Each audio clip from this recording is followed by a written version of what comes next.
دوای نردنی پرۆژە یاسای چاکسازی لە خانەنشینی و موچە و دەرماڵە لەلایەن حکوومەت هێرێمی کوردستانەوە بۆ پەرلەمانی کوردستان، دوای چەند ڕۆژێک گفتوگۆ کۆتا جار دوای ناڕزایەتێکی زۆری فراکسیۆنە و پۆزیسیۆنەکان یاساکە لەلایەن پەرلەمانی کوردستانەوە پەسەند کرا.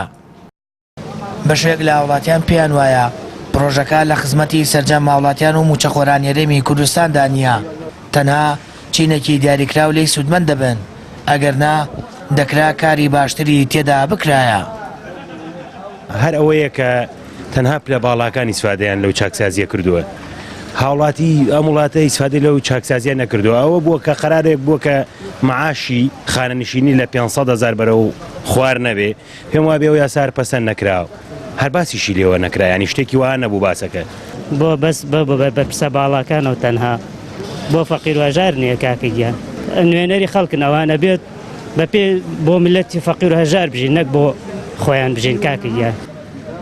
هاوڵاتیانی هەڵەبجە دەڵێن پرۆژەی چاکسازی بۆ خزمەتکردن و پڕکردنی گیرفانی پلە باڵەکان تێپەڕێنراوە، وەگەمیشە چینی خوارەوە سوود لە پرۆژەکە نابینن.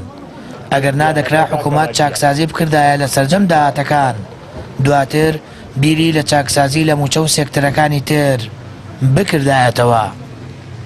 وەڵایی ئەوەی کە من تێبینەکەم هیچ باش نییە بۆ میلەتە، هەر قازانجی خوانی تایە، ئەوەی قازانجی تای بۆ میلەتەوە تا میلەتە هەمووی وەکو باقەڵی خاڵی بووە، بە خۆیانش معلومە کە وەزعیان چۆنە، ماوەی 4 ساڵە داوامەکەن و موچەیەکی باشیان بۆ بڕێتەوە.